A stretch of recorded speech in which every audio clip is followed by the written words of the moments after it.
स्वाध्याय 9.1 दाखला नंबर 8। एक ऊंची बैठक पर 1.6 मीटर ऊंची एक प्रतिमा गोठवेल छे। जमीन परना एक बिंदुएथी प्रतिमानी टोचना उच्छेद कोणનું માપ 60 અને બેઠકના ટોચના ઉચ્છેદ કોણનું માપ 45 છે। તો બેઠકની ઊંચાઈ શોધો। ધ્યાન આપજો બધા।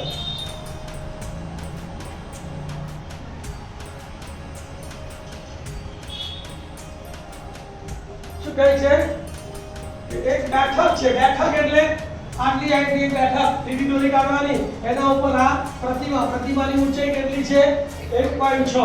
જમીન પરના કોઈ એક બિંદુએથી આ પ્રતિમાની ટોચનો ઉચ્છેદ કોણ કેટલો છે 60 અને બેઠકની ટોચનો ઉચ્છેદ કોણ કેટલો છે 45। 45 છે એટલે આ પહોળાઈ અને ઊંચાઈ કેવી રાખવાની સરખી। 45 માં પહોળાઈ અને ઊંચાઈ કેવી રાખવાની સરખી। અને નામકરણ વિધિ કરી દઈએ તો આ A B C અને D આકૃતિ દોરાઈ ગઈ। પહેલું સ્ટેપ આકૃતિનું વર્ણન। તો વર્ણન કરીએ। ધારો કે AB બરાબર શું લખશો બોલો? ધારો કે AB બરાબર પ્રતિમાની ઊંચાઈ કેટલી છે 1.6 મીટર। એનાથી આગળ આયા તો BC, તો BC બરાબર બેઠકની ઊંચાઈ એને આપણે h મીટર ધારી દીધું। તો આખી AC કેટલી થાય? તો AC બરાબર h + 1.6 કારણ કે A' B' C, તો માટે AC બરાબર h + 1.6 મીટર। કારણમાં શું લખવાનું?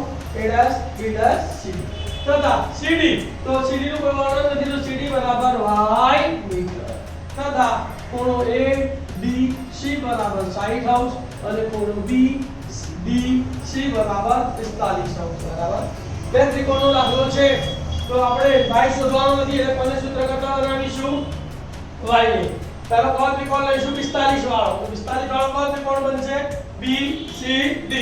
તો હવે કાટકોણ ત્રિકોણ BCD માં कोणो BCD बराबर 90 અને કોણો BDC બરાબર 45 છે બરાબર 45 છે। તો માટે શું થશે? અહીંયા ખૂણાની કઈ બાજુ આપેલી છે? સામેની અને પાછળની। તો સામેની અને પાછળની એટલે શું લેવાનું?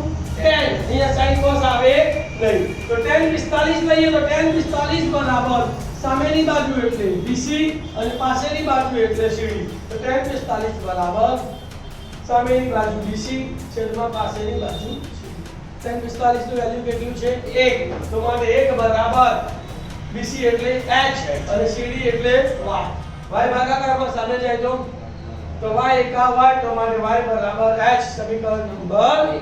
હવે કયો ત્રિકોણ લઈશું 60 વાળો ACD તથા કાટકોણ ત્રિકોણ ACD માં કોણો ACD કેટલાનો છે 90 અને કોણો ADC કેટલાનો છે 60°। તો અહીંયા પણ જુઓ સામેની બાજુ અને પાછળની આપેલી છે, અહીંયા પણ આપણે tan લઈશું તો tan 60 બરાબર સામેની બાજુ કઈ આવે 60 ની સામેની બાજુ AC, તો tan 60 સામેની બાજુ AC છેદમાં પાછળની બાજુ કઈ આવશે CD, પાછળની બાજુ CD। tan 60 નું મૂલ્ય કેટલું છે √3 અને AC એટલે h + 1.6 અને CD એટલે y।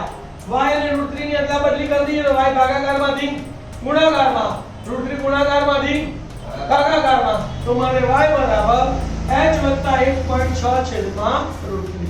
સમીકરણ નંબર 2 બંને y સ્વરૂપમાં જવાબ આવી ગયા। તો 1 અને 2 ને સરખાવીએ એટલે y નું શું થઈ જશે લો।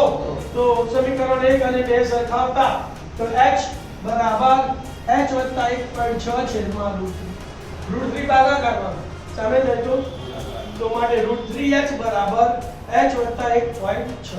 h ની કિંમત શોધવાની છે એટલે h વાળા બંને પદો ડાબી બાજુ અને સંખ્યા જમણી બાજુ। તો પ્લસ h આ બાજુ આવશે તો માઈનસ, તો શું લખાશે √3h - h બરાબર 1.6। બંનેમાંથી h કોમન કાઢીએ તો માટે h કૌંસમાં √3 અહીંયા કઈ નહીં એટલે 1 બચે √3 - 1 બરાબર 1.6। √3 - 1 અહીંયા ગુણાકારમાં સામે જાય તો માટે h બરાબર 1.6 છેદમાં √3 - 1 તમારો જવાબ આવી ગયો। પરંતુ ભાઈ છેદમાં આપણે વર્ગમૂળ વાળી સંખ્યા રાખતા નથી તો શું કરીશું બોલો? છેદની અનુબદ્ધ કરણી અથવા તો સમ્મેયીકરણ કરીશું બરાબર। તો અહીંયા નિશાની કેવી છે માઈનસ, તો અનુબદ્ધ કરણી કેવી આવશે પ્લસ।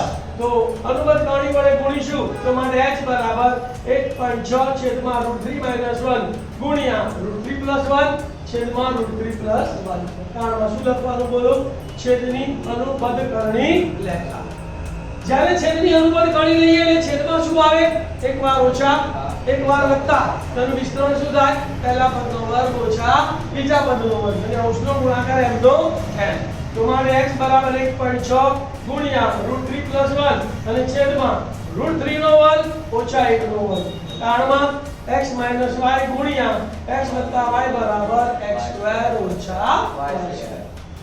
હવે અંશનો m નો એમ જ લખવાનું √3 નો વર્ગ એટલે 3 -1 નો વર્ગ એટલે 1 3 માંથી 1 જાય તો 2 તો h બરાબર 1.6 ગુણ્યા √3 + 1 છેદમાં 2 2 8 16 તો કેટલા આવશે ઉપર 0.8 તો માટે h બરાબર 0.8 ગુણ્યા √3 + 1 મીટર.